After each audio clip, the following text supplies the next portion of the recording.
जय Hind friends.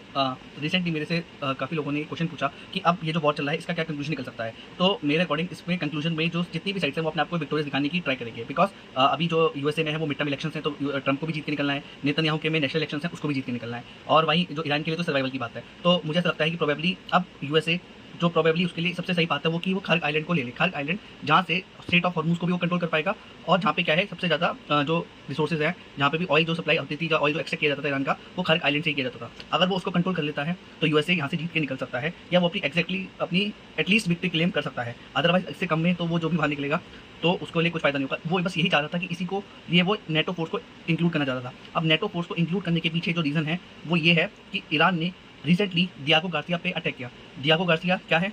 Diego Garcia USA का Indian ocean में एक नेवल बेस है जिस पे कंट्रोल यूएसए और यूके दोनों ही करते हैं।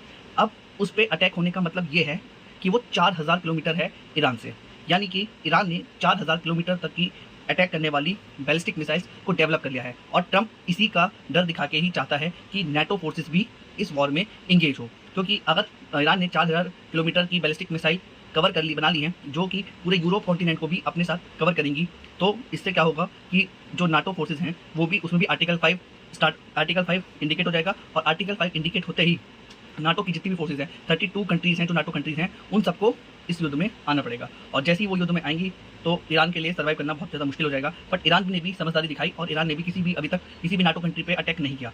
उसने केवल जीसीसी कंट्रीज़ पे अटैक किया। जीसीसी कंट्रीज़ कौन सी हैं? गल्फ कोऑपरेशन काउंसिल, जिस पे मैं पहले वीडियो बना चुका हूँ। गल्फ कोऑपरेशन काउंसिल की जो वैल्यू थी वो ट्रंप ने इतनी ज़्यादा करी नहीं, या फिर ट्रंप ये भी चाहता है कि वहाँ पे क्या है कि कंटिन्यूसली कियोस मचा रहे, क्योंकि अगर उसने ईरान को पूरे कंप्लीटली एलिमिनेट कर दिया तो जीसीसी कंट्रीज़ के पास कोई भी नहीं बचेगा थ्रेट। तो ईरान को मुझे लगता है कि यूएसए कंप्लीटली एक्सटर्मिनेट नहीं करेगा, क्योंकि अगर ईरान को उसने कंप्लीटली खत्म कर दिया तो गल्फ कंट्रीज के पास कोई भी एनिमी नहीं बचेगा। जिससे क्या होगा कि यूएसए जो उन्हें सिक्योरिटी अम्ब्रेला देता है और बिलियंस ऑफ डॉलर उनसे लेता है या एक्सट्रैक्ट करवाता है, या फिर जो पेट्रो डॉलर का जो एग्रीमेंट है वो भी उसकी कोई वैलिडिटी नहीं रहेगी। तो इसीलिए क्या है कि यूएसए ईरान को कंप्लीटली खत्म नहीं करेगा। वो बस क्या करेगा, खर्ग आइलैंड पर कंट्रोल कर सकता है। खर्ग आइलैंड पर कंट्रोल करने से उसकी जो पोजीशन है वो स्ट्रांग हो सकती है।